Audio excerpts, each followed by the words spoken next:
Welcome back. 6:46 is your time this morning. A U.S. rescue operation in Iraq may not happen. No, there are new reports that show the situation at the top of the Sinjar Mountains may not be as grave as first reported. So this is the area where thousands of the country's religious minority fled, trying to escape ISIS militants. Richard Jordan is live in Washington with what the president's administration plans to do next. Good morning. Hi, Sally. Good morning. About 20 military members went to the top of that mountain in northwest Iraq to assess the situation.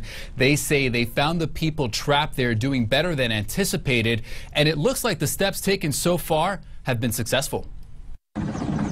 U.S. Special Forces atop Sinjar Mountain found fewer Yazidi refugees than expected. The numbers, estimated in the tens of thousands, now appear to be far less. Humanitarian food and water drops are helping to keep the refugees alive.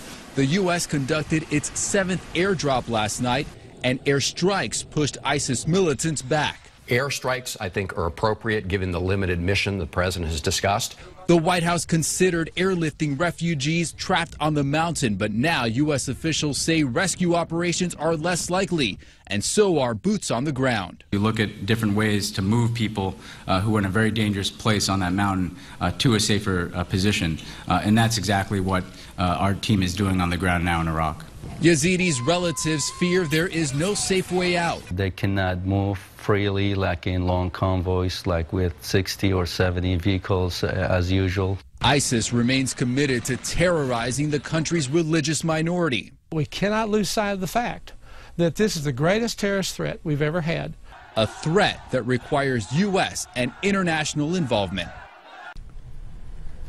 And just this morning, Britain announced that it will be sending some special forces to Iraq, much like the U.S. support team that is already there. France will be providing weapons to the Kurdish fighters taking on ISIS militants, and Germany has agreed to send over some supplies. Sally?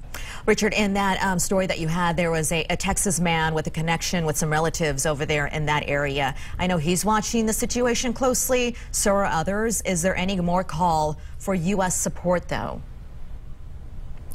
Absolutely. We just heard this morning from the governor of the Anbar province in Iraq, who says that the Kurdish fighters that have been really hands-on battling these ISIS terrorists for weeks and months now, that they are losing stamina. So he's asking for more U.S. involvement. However, the White House has maintained that there will not be combat troops there in Iraq, Sally. I see. Richard Jordan, live for us in Washington. Thank you for that.